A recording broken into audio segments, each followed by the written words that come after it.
Now, I'm going to start off this video by saying I never claim to know everything, and I'm always happy to learn new things, but it is very, very rare when a weapon surprises me like the Supersonic Slasher did. So I immediately wrote this weapon off as soon as I started perking it up. I leveled it up the other day because it came back to the game. If you are unaware, this is available in the Winter Llamas as of recording, so if you're watching this in the future, maybe in 2021, let me know. Hey, I'm from the future, but if the Supersonic Slasher comes back and you guys are here in the video, welcome future dwellers. For those of us in the now, however, this weapon is actually worth using. Now, I said I wrote it off, and that's because this weapon doesn't have an attack speed perk, which kind of matters. I don't know if you guys have ever used melees before, but they have 3 perks or 3 traits that make them very unique from the ranged weapons in that, well, A, they don't have ranged weapon capabilities. Typically, Ravager, I'm looking at you, but they have a pretty slow attack speed naturally and a pretty high crit chance, and, the not ranged thing is the third thing.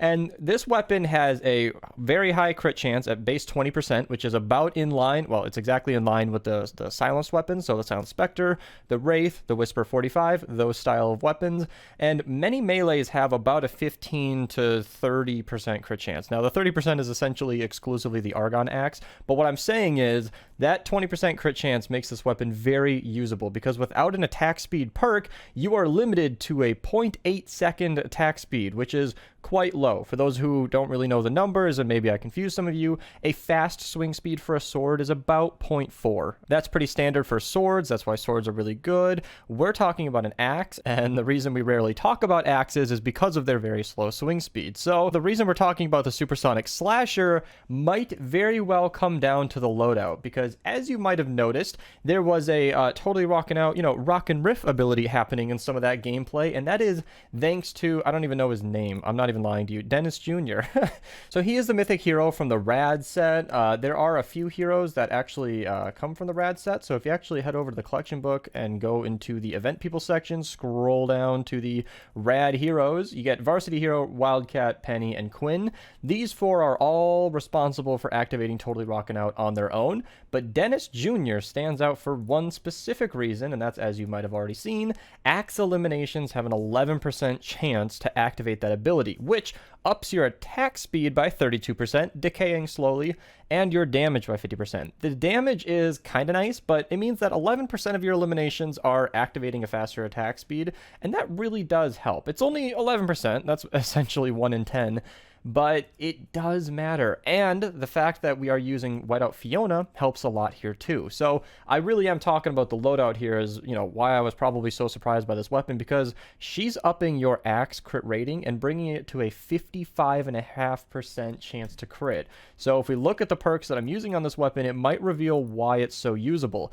More than half the time, we are doing 345% extra damage, which essentially means you can take this 27,000 damage we're doing and multiply it by 4.45, and we're basically doing that much damage more than half the time. And if you couple that with the special 6 perk that you see we have active here, those crit hits are also causing an explosion, doing an extra 43 base damage to the nearby enemies. So even with a 0.8 attack speed, which is very slow, that's, 1 attack speed essentially every second, 0.8 seconds, that means that this thing is essentially blowing up crowds of zombies. Now, I'm going to turn off the music or whatever podcast I'm listening to with this gameplay and let you listen to the beauty of that crit explosion happening. When that chains 3 or 4 times in a row, oh, it is marvelous, because it's such a satisfying bassy sound on top of all of the enemies around you dying, and it is actually very, very viable. So not only is it doing that area of effect like I mentioned, but I want to tune in on that 43 base damage, because that is doing extra damage to the target you're attacking. So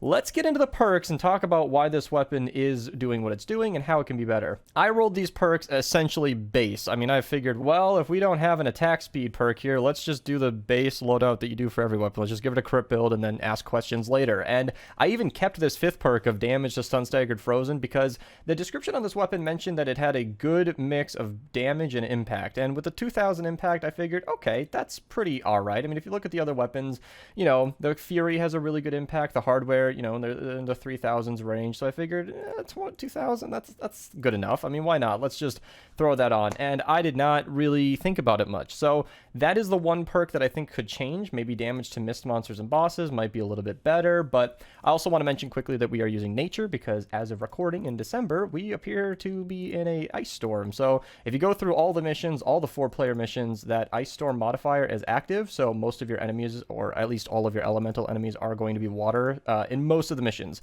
So obviously you're going to get the odd lightning storm and whatnot, even the firestorm. But in all of the 4 players, and this includes ventures, it's going to be water as of recording. So you might want to look at your available missions based on, you know, what's going on in your current climate. I do mean that literally. So if you're in a firestorm, maybe make it water. You know, maybe if there is no special modifier across all of the 4 players, keep it energy. And if you're in Stonewood or Plankerton, leave it physical. Now let's get to the fun stuff. So for the 6th perk, this is where you really kind of want that crit hits cause an explosion, because that extra area of effect means that with a slow attack speed, you're not only doing high damage to the target that you crit on, but you're affecting all of the enemies around you. And I feel like that's really important. Maybe if it had a faster swing speed, you could get away with causes affliction damage and then give it damage to affliction. If you don't want to use a core reperk and you don't have another copy and you're just trying to make this weapon work, then damage to affliction would be completely fine. After eliminating 5 enemies, regenerating shield is kind of useless. If you're using this with totally rocking out, then you might want to keep this double crit damage, switch the crit rating to damage, because you don't want too many crit rating perks when it's just the way that it works. Diminishing returns is a thing. I explained that in my Silent Spectre video down below. I don't want to spend too much of this video on that, but suffice it to say, you don't need this crit rating perk if you're going to be using totally rocking out. And that ties back into what I was saying earlier, where I'm using a Paleo Luna loadout because she is just that strong. But if you want to throw Dennis Jr. in the lead and then make totally rocking out your team perk, that is where you're going to want to go double crit damage and that damage perk. You don't need crit rating anymore in that case. And because you'll be using totally rocking out in that loadout, then the, you know, regenerating shield 6 perk could be nice to have, although I don't really think it makes or breaks this weapon. And you could also throw on the hitting an enemy grants crit rating. Like I said, diminishing returns is a thing, so this 6 perk isn't as useful as it needs to be. As you can see, we're already at 55.5%, so this 6 perk would add a negligible bonus to our loadout here. I really do want to say all of this to reiterate that crit hits cause an explosion is kind of the way to go. And as I already mentioned, that 5th perk could be damage to mist monsters and bosses. I do believe that would be probably the most helpful thing, but if you see a lot of stunned or staggered enemies, you know, the ones that keel over or fall down when you hit them, maybe that 5th perk could be nice. That one is up for debate a little bit.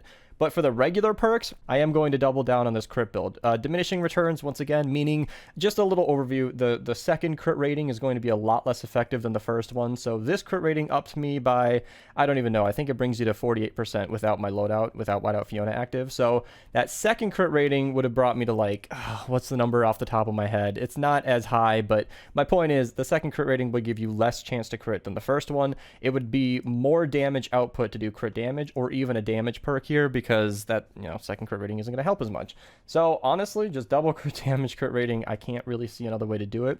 If you are a diehard crit hater, then normally I'd recommend triple damage just to appease that crowd. But in this case, because of the slow attack speed and everything I've already said, crits absolutely save this weapon. And I'm kind of a crit hater myself. I don't like relying on a crit, but when you're critting the majority of the time, nearly 56% of the time, it's actually worse to not go crit. Not just like slightly worse, 9% or something. I mean, like, you would be lost without a crit build on this weapon, because it's essentially, like I said, more than quadrupling your damage more than half the time. It is definitely the way to go, especially in this case. I kind of thought it'd be fun to end the video by getting a Supersonic Slasher and a Llama. I probably could have opened 2 of these at once, so it would have shown me the rewards instantly, but wouldn't it just be so perfect if I got one? I doubt I will, but if you guys enjoyed this video, you know, you guys can become a channel member here with the link in the description below, join button on the channel page. I'd really appreciate it. If you guys want to use my creator code, I'll show it in a second, but we got Ted. It's not the Supersonic Slasher. I'm sorry. This video is not going to be as poetic as I hoped.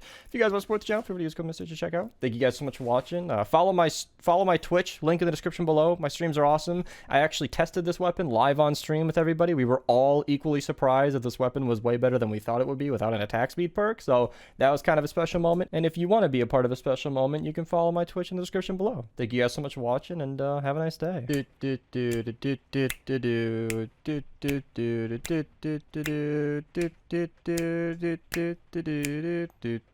And then